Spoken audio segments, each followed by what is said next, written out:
সত্যি কথা বলতে আমি নিজেও খুব এটা নিয়ে আপসেট হই যখন আমি আমার ক্যারিয়ার স্ট্যাট দেখি, মাঝে মাঝে দেখি, সব প্লেয়ারই দেখে, তখন মনে হয় যে আমি যেই ফরম্যাটটা থেকে বাংলাদেশ আমাকে চিনেছে সেই ফরম্যাটটায় আমি নিজেকে ক্যাপিটালাইজ করতে পারি নাই।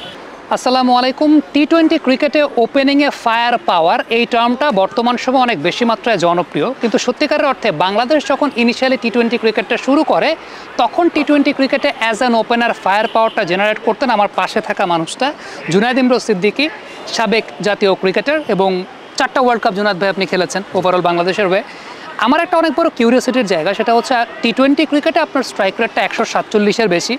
ইভেন সেকেন্ড যে ওয়ার্ল্ড কাপটা আপনি খেললেন সেখানে 160-এর উপর আপনার স্ট্রাইক রেট, পার্টিকুলারলি 2007 ওয়ার্ল্ড কাপে পাকিস্তানের সঙ্গে একটা ম্যাচ, সেটাই ম্যান অফ দ্য ম্যাচ।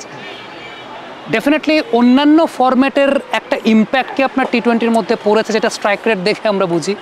আসলে সবচেয়ে ইম্পর্টেন্ট যেটা আমার কাছে মনে হয়েছে, এখন যেহেতু আমি আমার ক্যারিয়ারের শেষ মুহূর্তে চলে আসছি, আমার কাছে খুব ইম্পর্টেন্ট মনে হয়েছে যে একটা প্লেয়ার যেই ফরম্যাটে মানে ও পারদর্শী কিংবা পারফর্ম করছে, আমার মনে হয় ওই ফরম্যাটটাকে তাকে কিছুদিন কন্টিনিউ করানো উচিত। মানে আমার কাছে সবচেয়ে যেটা চ্যালেঞ্জিং মনে হয়েছিল, যদিও আমি হয়তো বা সারভাইভ করে গেছি, যখন আমি টি-20 ওয়ার্ল্ড কাপ ম্যাচটা ভালো খেলি, তারপরে কিন্তু আমার টেস্ট ডেবিউ হয়ে যায় নিউজিল্যান্ডের মতন ডিফিকাল্ট কন্ডিশন। আপনি জানেন নিউজিল্যান্ডে এত ইজি না, আর ওই সময় হচ্ছে আপনার নিউজিল্যান্ডের বোলিং অ্যাটাকও ভালো ছিল, খুবই ভালো ছিল। তো যে কারণে যেটা মনে হয়েছে, যখন আমার একটা কিছু ন্যাচারাল জিনিস ছিল, যেমন আমি হয়তোবা হুকপুল ভালো খেলতাম টেস্ট ক্রিকেটে, যখন আমরা নর্মালি বাংলাদেশের আমাদের যে উইকেট, আমাদের যে সারফেস, ফর এক্সাম্পল আপনি যখন বিকেএসপিকে চিন্তা করবেন, বিকেএসপিতে মিনিমাম যখন এভারেজে কোনো ফাস্ট বোলার যদি ইন্টারন্যাশনালে 140-145ও করে, ওখানে গেলে তার পেস অটোমেটিক কমবে, ফর এক্সাম্পল 130-তে চলে আসবে, বিকজ অফ অনেক কিছু ডিপেন্ড করে।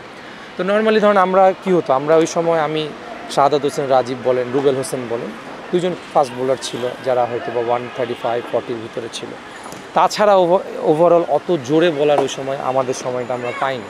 আলটিমেটলি ওই ভিতরে আমরা নিজেরা যেটা প্র্যাকটিস করেছি, মেশিনেও কিছু করা হয়েছে, বাট আমার জন্য যেটা সবচেয়ে বড় চ্যালেঞ্জিং ছিল, আমি হয়তো বা ভালো ছাড়তে পারতাম না, ভালো মারতে পারতাম।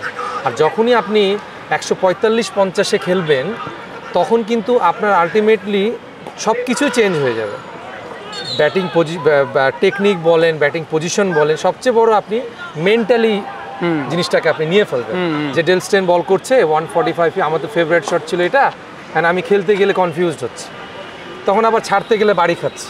তো এর ভিতর থেকেই সারভাইভ করেছি কষ্ট করে।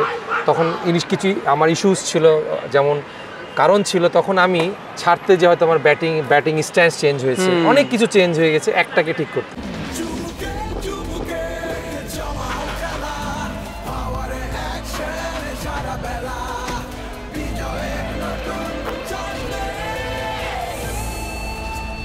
পাওয়ার চুমুকে অ্যাকশন, যে আমি এই বোলারগুলোকে সারভাইভ করতে হলে আমাকে এটা করতে হবে। তখন হয়েছে কি, আস্তে আস্তে আমি আমার ন্যাচারাল জিনিসগুলো হারাতে শুরু করছি।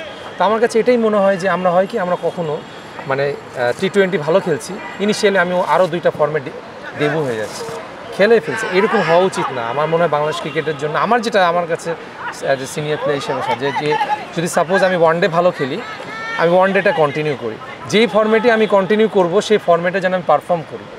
সাপোজ টি-20 ভালো খেলাম, এদিক না যায়, ওয়ানডে ভালো খেলে এদের 2টা না যায়, এটা হলে বেটার হয়। তাহলে প্লেয়ারটার একটা সময় থাকে নিজের টেকনিক নিয়ে কাজ করার, যখন ও জানবে যে আমি কিছুদিন পর টেস্ট ক্রিকেট খেলবো, তখন ও মারার পাশাপাশি ছাড়াটাও শিখতে পারতো, তাই না? তখন যখন আপনি ওয়ানডে ক্রিকেটে যাবেন, তখন আপনি চিন্তা করবেন বাউন্ডারি খেলার পাশাপাশি আমার তো স্ট্রাইক রোটেটও করতে হবে। তো আমার কাছে মনে হয় এটা খুবই ইম্পর্টেন্ট, যে আমার কাছে মনে হয় এটা আমার জন্য একটু চ্যালেঞ্জিং ছিল ওই সময়টা। তারপর ওভারঅল আমি যতগুলো টি-20 ওয়ার্ল্ড কাপ খেলেছি, ডোমেস্টিক বলেন, আপনারাও হয়তো জানেন, আমি বিপিএলও বলেন, আমি সব জায়গাতে অলমোস্ট সাকসেসফুল হয়েছি এই জন্য কেন আমার খুব পজিটিভ ইন্টেন্ট থাকতো। আমার এই জায়গায় একটা কোয়েশ্চেন আছে, তা হচ্ছে বাংলাদেশের ক্রিকেট ইতিহাসে টি-20-তে প্রথম সেঞ্চুরিয়ান কিন্তু জুনায়েদ ইমরোজ সিদ্দিকী। এটা অনেকে হয়তো বা জানে না, কারণ সেটা ঢাকা প্রিমিয়ার ডিভিশন টি-20 ক্রিকেট লিগ ছিল, মোহামেডান স্পোর্টিং ক্লাবের হয়ে জুনায়েদ ইমরোজ সিদ্দিকী সেঞ্চুরি করেছিলেন, এবং সেটি ছিল প্রথম বাংলাদেশে। আফটার দ্যাট পাকিস্তানের সঙ্গে 70+ run up in your debut match, এরপর ইন্ডিয়ার সঙ্গে টি-20 ওয়ার্ল্ড কাপে বেশ ভালো, তারপর দুরন্ত রাজশাহীর হয়ে বিপিএলে বেশ ভালো পারফরমেন্স করলেন। সামহাও মনে হয় যে পর্যাপ্ত সুযোগটা টি-20-তে পেলে টি-20-তে আপনার ক্যারিয়ারটা এটা উড হ্যাভ বিন ডিফারেন্ট? আসলে সত্যি কথা বলতে আমি নিজেও খুব এটা নিয়ে আপসেট হই যখন আমি আমার ক্যারিয়ার স্ট্যাট দেখি, মাঝে মাঝে দেখি, সব প্লেয়ারই দেখে, তখন মনে হয় যে আমি যেই ফরম্যাটটা থেকে বাংলাদেশ আমাকে চিনেছে সেই ফরম্যাটটায় আমি মানে নিজেকে ওইভাবে করে সুযোগ বলেন মানে যেটাই বলেন আমি নিজেকে ক্যাপিটালাইজ করতে পারি নাই। আপনি দেখবেন আমার ইন্টারন্যাশনাল মাত্র আমি 7টা টি-20 খেলছি। তো এই ক্ষেত্রে এমন না যে আমার পারফরমেন্স খারাপ ছিল, আপনি যখন দেখবেন যে হ্যাঁ আমার পারফরমেন্স ভালো ছিল। এমন হয়েছে আমি আপনাকে বললাম না, দেখা যাচ্ছে আমি ওয়ান ডে ফরম্যাট খারাপ খেলেছি, আমাকে ওই জায়গা থেকেও বাদ দিয়ে দিচ্ছে। তো আমি এই জন্যই জিনিসটা বললাম যে যেই ফরম্যাটটা যে ভালো খেলছে অ্যাটলিস্ট সেই ফরম্যাটটা তার উপর ট্রাস্ট থাকা উচিত। আর এটা অবশ্যই আমার ক্যারিয়ারের জন্য ইভেন আমার ফ্যামিলি মেম্বাররাও আমার কাছে কোশ্চেন করে যে কেন আমার ক্যারিয়ারটা টি-20 ক্যারিয়ারটা বড় হয় নাই। আসলে আমি নিজেও আসলে এটার আসলে প্রপার অ্যান্সার দিতে পারবো না, কারণ আপনি দেখবেন যে যখন আমি 2012-তে দুরন্ত রাজশাহীতে খেলি, আমি টপ রান গেটারদের ভিতরে ছিলাম। যখন আমি ফার্স্ট টি-20 ওয়ার্ল্ড কাপ খেলতে যাই তখন আমি বাংলাদেশের বেস্ট প্লেয়ার ছিলাম, বাট আনফর্চুনেটলি আমি 14 ম্যাচ ড্রপ ছিলাম।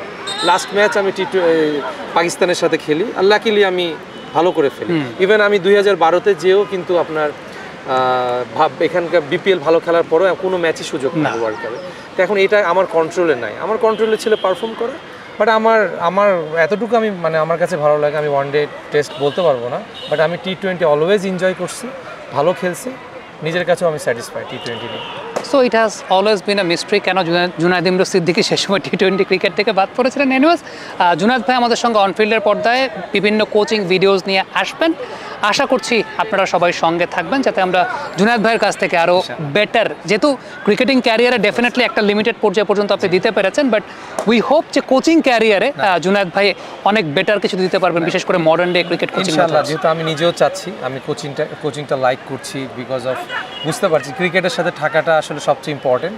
তো অবশ্যই আমি হয়তো আমার নেক্সট ক্যারিয়ার শুরু হতে যাচ্ছে, তো আমি আশা করি সবাই দোয়া করবেন আমার জন্য, যেন আমি এই ক্যারিয়ারটা আমি হয়তো প্লেয়ার হয়ে যতটুকু না পেরেছি যেন কোচিংয়ের থেকে বেটার কিছু করতে পারি। Thank you very much Junaid ভাই আমাদেরকে সময় দেওয়ার জন্য। দর্শক, এই ছিল আমাদের আজকের আয়োজনে।